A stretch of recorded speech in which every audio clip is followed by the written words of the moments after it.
প্রিয় শিক্ষার্থীবৃন্দ নমস্কার, সবাই কেমন আছো? আশা করি ভালোই আছো, আমিও ভালো আছি। তোমাদের অধিবৃত্ত পড়াচ্ছিলাম, অনেকগুলো ম্যাথ দেখিয়েছি। আজকে আমরা আরো কিছু ম্যাথ দেখব। এর আগের দিন আমরা ছবি এঁকেছিলাম, তাই না? কিভাবে অধিবৃত্তের ছবি আঁকতে হয় সেটা দেখেছিলাম। আজকে আমরা আরো ম্যাথ করব। দেখো তোমাদের বইয়েই আছে, অধিবৃত্তের অক্ষ দুইটিকে স্থানাঙ্কের অক্ষ ধরে এরূপ অধিবৃত্তের সমীকরণ নির্ণয় করো এবং অধিবৃত্তের যে কোনো বিন্দুতে পরামিতিক স্থানাঙ্ক নির্ণয় করো যখন যে কোনো বিন্দুর উপকেন্দ্রিক কোণ থেটা। উপকেন্দ্রিক কোণ থেটা বলেছে ওরা। উপকেন্দ্রিক কোণটা যদি না দেওয়া থাকে তুমি তোমার ইচ্ছা মতন ইউজ করতে পারো, কিন্তু আমরা সবসময় কোণ থেটাই দেখে থাকি, তাই আমরা থেটাই সবসময় ব্যবহার করি, তাই না? আচ্ছা, এখানে যেহেতু দেওয়াই আছে যে উপকেন্দ্রিক কোণ থেটা, অর্থাৎ আমরা ওইভাবেই করব। তো চলো করি।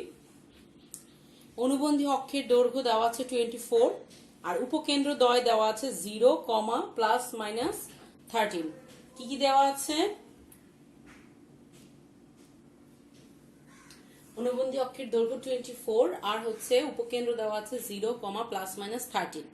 দেখে বোঝা যাচ্ছে যে উপকেন্দ্র যেহেতু দেওয়া আছে 0, প্লাস মাইনাস 13, অর্থাৎ কি এটার অনুবন্ধী অক্ষ কোনটা হবে?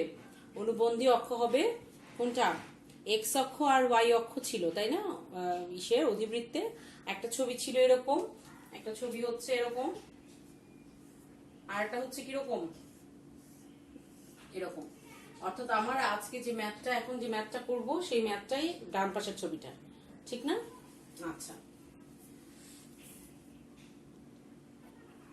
অনুবন্ধী অক্ষের দৈর্ঘ্য আমরা জানি কি দিয়ে প্রকাশ করা হয়। কি দিয়ে প্রকাশ করা হচ্ছে এখানে? অনুবন্ধী অক্ষ 2a দিয়ে, নাকি 2a দিয়ে প্রকাশ করা হচ্ছে। এখানে অনুবন্ধী অক্ষ আছে 24, that means a equal to আসছে আমার 12। আচ্ছা, আর উপকেন্দ্র দ্বয়ের স্থানাঙ্ক আছে কি 0, প্লাস মাইনাস 13, দ্যাট মিন্স, এবং BE সমান কত দেওয়া? 13। তাহলে এখানে E সমান আসতেছে আমার 13/B, নাকি? আচ্ছা, এখন যেহেতু অনুবন্ধী অক্ষ 2a আর এখানে উপকেন্দ্র 0, প্লাস মাইনাস BE, সেটার বেলা উৎকেন্দ্রিকতার সূত্র কি হবে? সেটার বেলা উৎকেন্দ্রিকতার সূত্র হবে square of root 1 plus a square by b square, নাকি? a square by b square. এখানে আমি এখন ভ্যালু বসিয়ে দিব। e এর ভ্যালু ছিল 13/b আর এদিকে a এর ভ্যালু ছিল 12b স্কয়ার, বা এখানে আসতেছে 169/b স্কয়ার, এখানে আসতেছে 1 প্লাস 144/b স্কয়ার। এখান থেকে আমার টার্গেট হচ্ছে কার মান বের করা? b এর ভ্যালু বের করা। তাহলে b এর ভ্যালুটা কিভাবে বের হবে? বা 169/b square minus 144b square equal to 1।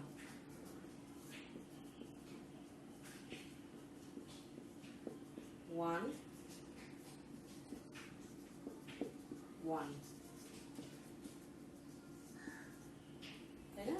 b square value আসছে 25। ঠিক আছে, তো তাহলে আমরা এখন খুব ইজিলি অধিবৃত্তের সমীকরণ বের করে ফেলতে পারবো।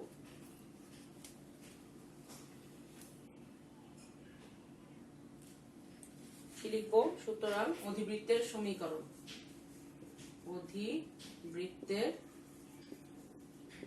সমীকরণ কি হবে? y square by b square, that means 25 minus x square by a square 12 square equal to 1।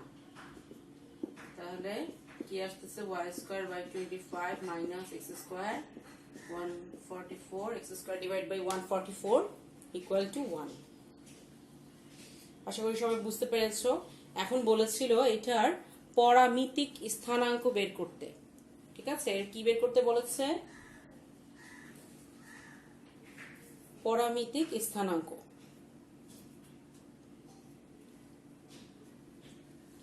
এখানে b বলতে বোঝাচ্ছে কি 5 আর a বলতে বোঝাচ্ছে 12।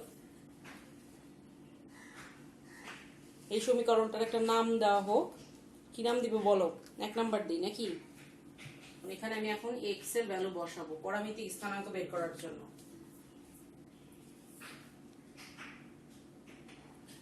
পরামিতিক স্থানাঙ্ক বের করার জন্য যে কোনো একটার ভ্যালু বের করে 1 নং এ বসিয়ে দিলেই হবে। যেমন x ইকুয়াল টু হবে a tan থিটা আর y ইকুয়াল টু হবে b sec থিটা। ঠিক আছে, পরামিতিক স্থানাঙ্ক বের করার জন্য।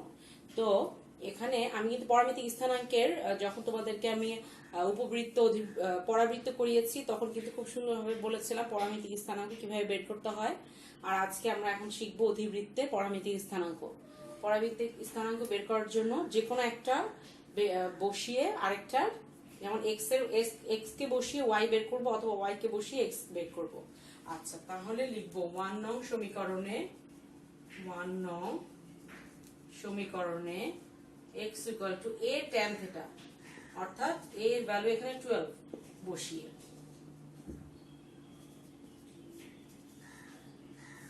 তাহলে কি আসছে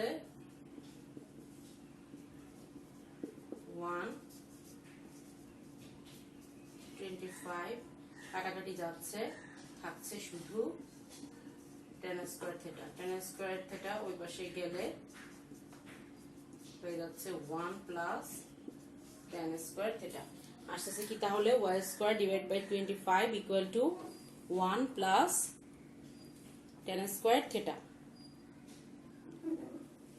তাহলে 1 প্লাস tan স্কয়ার থিটা সমান কি লেখা যাচ্ছে? sec square theta. তাহলে y সমান আসছে 5 sec থিটা। তাহলে কি লিখবো? পরামিতিক স্থানাঙ্ক। পরামিতিক স্থানাঙ্ক কি হবে? a tan থিটা ছিল, অর্থাৎ 12 tan থিটা, 5 sec থিটা। পরামিতিক স্থানাঙ্ক আসছে 12 tan থিটা, 5 sec থিটা।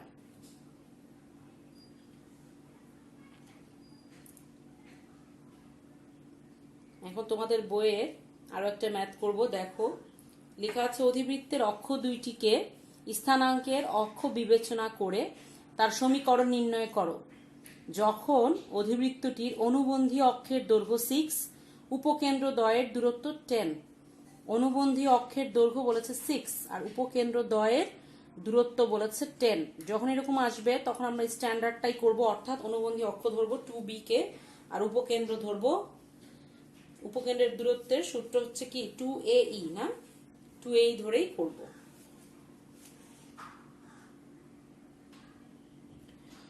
যেহেতু দেওয়া আছে অনুবন্ধী অক্ষের দৈর্ঘ্য 6 এবং উপকেন্দ্র দ্বয়ের দূরত্ব 10 দেওয়া আছে, তাহলে আমি বলেছি এই সব অঙ্কের জন্য স্ট্যান্ডার্ড ফর্মটাই ধরবো, অর্থাৎ অনুবন্ধী অক্ষের দৈর্ঘ্য আমরা ধরবো কি 2b, তাই না? দেওয়া আছে অনুবন্ধী অক্ষের দৈর্ঘ্য দেওয়া আছে 6, b ইকুয়াল টু আসছে 3।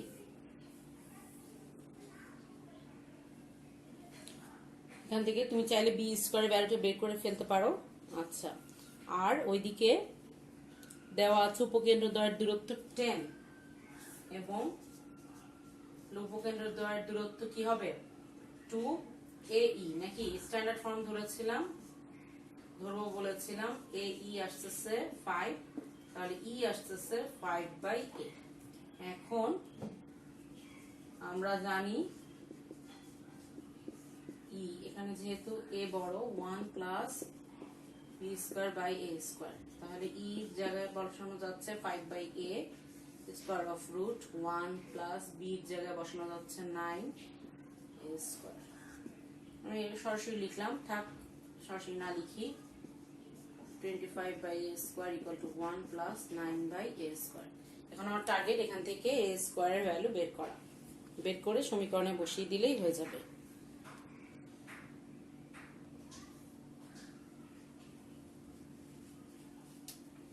কি হবে? প্লাস 9a স্কয়ার এই পাশে এসে মাইনাস হয়ে যাবে equal to 1 a square 1 a square. তাহলে a স্কয়ারের ভ্যালু আসছে 16।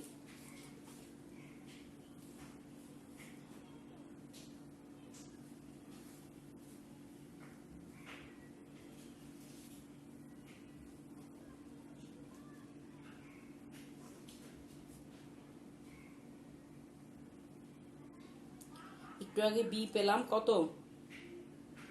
3, আর এখন এ স্কয়ার পেলাম 16। এখন আমরা অধিবৃত্তের সমীকরণ বের করব।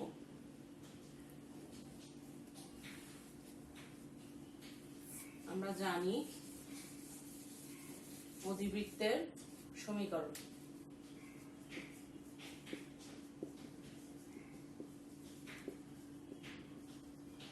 x square by a square minus y square by b square equal to 1। তাহলে x square by 16 y square divide by 9 equal to 1। তোমরা চাইলে এটাকে একটু সাজিয়ে করতে পারো। 9x square minus 16y square equal to 1। সুতরাং 9x square minus 16y square equal to 144। তাহলে আমার ইকুয়েশন আসতেছে 9x square minus 16y square equal to 144।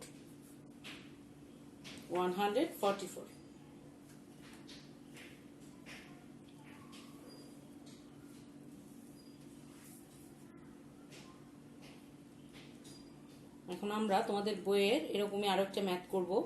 একটি অধিবৃত্তের সমীকরণ নির্ণয় করো যার উপকেন্দ্র দ্বয় 4,2 আর হচ্ছে 8,2। একটা হচ্ছে 4,2, একটা হচ্ছে 8,2 এবং উৎকেন্দ্রিকতা হচ্ছে 2। খেয়াল করো আমাদের উপকেন্দ্রের স্থানাঙ্ক কি ছিল, একটাই ছিল প্লাস মাইনাস a,0 আর একটাই ছিল 0, প্লাস মাইনাস be। এখন যখন এইরকম থাকবে তখন আমরা নর্মাল সূত্রে বসিয়ে দিচ্ছি, আর এইটার বেলায় আমাকে একটু চিন্তা করে সমীকরণটায় বসাতে হবে। চলো তাহলে করি, তাহলে বুঝতে পারবা। উপকেন্দ্র দেওয়া আছে 4,2 আর আরেকটা দেওয়া আছে 8,2 আর দেওয়া আছে উৎকেন্দ্রিকতা 2। তোমাদের উপকেন্দ্র দেওয়া আছে 4,2 আর উৎকেন্দ্রিকতা দেওয়া আছে 2। ঠিক আছে, তাহলে এখন কি করতে হবে? এখন উপকেন্দ্র দ্বয় যদি একই রকম থাকতো, মানে 0, প্লাস মাইনাস বিই অথবা এই প্লাস মাইনাস এই, 0 এটা থাকলে ওটা আমরা ইজিলি বসিয়ে দিতে পারতাম। তো এখানে একটু ডিফারেন্ট। আচ্ছা চলো করি। উপকেন্দ্র দ্বয়ের দূরত্ব আগে বের করি। উপকেন্দ্র দ্বয়ের দূরত্ব আমরা জানি দুইটা বিন্দুর দূরত্বের সমীকরণ মনে আছে, x1 minus x2 whole square plus y1 minus y2 whole square. তো এখানে বিন্দু দুটো হচ্ছে, একটা হচ্ছে 4, 2 আর একটা হচ্ছে 2, 2 সরি 8, 2 4, 2 আর একটা হচ্ছে 8, 2।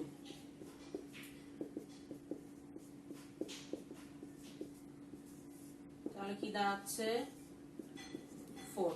উপকেন্দ্র দ্বয়ের দূরত্ব আসতেছে আমার কত 4 আসতেছে। এখন এখান থেকে আমি প্রশ্ন মতে না এখানে 2a ইকুয়াল টু 4, এখান থেকে e কি আসে 4/2a। তাহলে দাঁড়াচ্ছে e ইকুয়াল টু দাঁড়াচ্ছে 2/a, e ইকুয়াল টু দাঁড়াচ্ছে 2/a।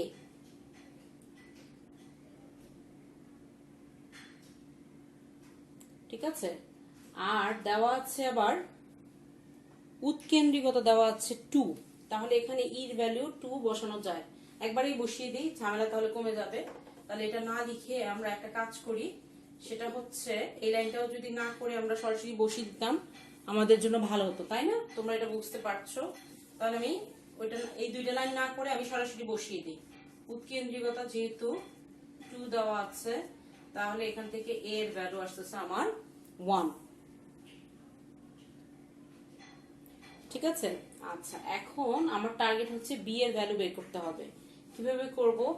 e এর একটা সূত্র আমরা জানি, এদিকে a জানি, e জানি, তাহলে ওখান থেকে আমি b বের করতে পারবো, ঠিক না? আচ্ছা তো চলো করি।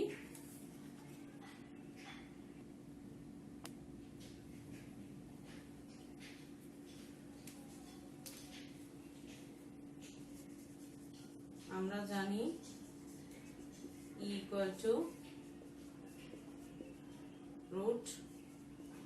√1 plus b square by a square। এখান থেকে এর ভ্যালু হচ্ছে 2,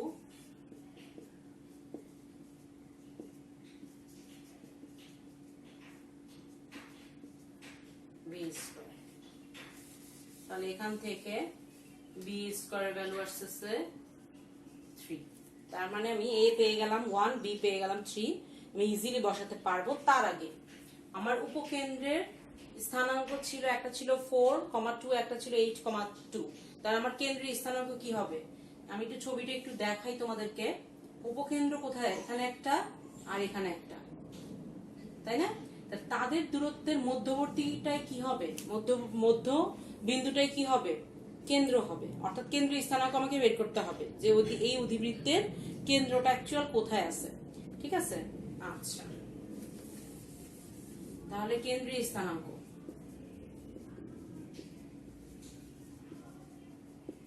সূত্র হচ্ছে কি? x1 plus x2 divide by 2, y1 plus y2 divide by 2। তাহলে কি দাঁড়াচ্ছে? 6,2।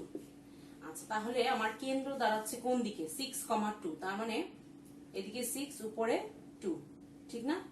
অর্থাৎ আবার x অক্ষের সমান্তরাল, ঠিক না? তাহলে আমাকে একটা সূত্র একটু মনে রাখতে হবে যে কেন্দ্রটা যদি x অক্ষের সমান্তরালে অবস্থিত হয়, মানে সরি y অক্ষের সমান্তরালে, এটা কি y অক্ষের সমান্তরালে অবস্থিত হয়, তাহলে এটা y অক্ষের সমান্তরালের কোন রেখার উপরে যদি আমার কেন্দ্র অবস্থিত হয়, তাহলে সূত্রটা হবে x minus alpha whole square divided by a square minus y minus beta whole square divide by b square equal to 1। ঠিক আছে? আচ্ছা, তাহলে আমার এটা দেখবে বইয়ে তোমাদের সুন্দর করে দেওয়া। তার দেখা যাচ্ছে y অক্ষের সমান্তরাল, কেন্দ্রটা y অক্ষের সমান্তরালে অবস্থিত। তার মানে আমার অধিবৃত্তের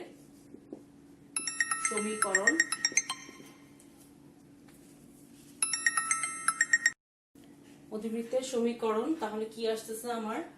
x minus 6 whole square divide by a square, that mean 1, আর হচ্ছে y minus beta whole square divide by 3 equal to 1। যেহেতু b স্কয়ারের ভ্যালু 3 ইকুয়াল টু 1। তোমরা যদি চাও আমি সূত্র দুটো লিখে দিতে পারি যে ম্যাডাম একটু আগে যে এটা কিভাবে হলো। মানে মোট কথা, কেন্দ্রটা যদি আলফা বিটা হয়, কেন্দ্র যদি আলফা বিটা হয়, ধরো মানে নরমাল তো সূত্র হচ্ছে এরকম, এটা হচ্ছে মূল বিন্দুটা হচ্ছে কেন্দ্র 0 0, কিন্তু এখানে কেন্দ্রটা চেঞ্জ হয়ে যাচ্ছে, আলফা বিটা হয়ে যাচ্ছে। যদি হয় y অক্ষের সমান্তরালে, হ্যাঁ, তখন আমার এই সূত্র বলতে কি বোঝাচ্ছে? যে কেন্দ্রটা হয়ে যাচ্ছে কি 6 2, দ্যাট মিন্স 0 0 থাকছে না, কেন্দ্রটা 6 2 হয়ে যাচ্ছে। তখন আমার সূত্রটা হবে x minus alpha whole square divide by a square minus y minus beta whole square divide by b square equal to 1। x minus alpha whole square divided by a square minus y minus beta whole square divided by b square equal to 1 হয়ে যাচ্ছে তখন সূত্র। ঠিক আছে? আচ্ছা, আর হচ্ছে তোমরা যদি তোমাদের বইয়ে সুন্দর করে দেওয়া আছে, আর যদি x অক্ষের সমান্তরালে হয়, হ্যাঁ, কেন্দ্রটা অর্থাৎ আলফা বিটা কেন্দ্রটা x অক্ষের সমান্তরালে হয়, তখন তোমার হচ্ছে y minus beta whole square divide by B square minus X minus alpha whole square divided by A square equal to 1 হবে অধিবৃত্তের সমীকরণ। ঠিক আছে? আচ্ছা, তো আমরা আজকে অনেকগুলি নিয়ম শিখলাম। তো এখন তোমাদের টার্গেট কি? যে এরকম ম্যাথ আরো আছে, বই দেখবে, এগুলি সলভ করার চেষ্টা করবে। ঠিক আছে? আচ্ছা, আর হচ্ছে একটু হোমওয়ার্ক দেখিও সবাই। থ্যাংক ইউ, সবাই অনেক ভালো থাকো।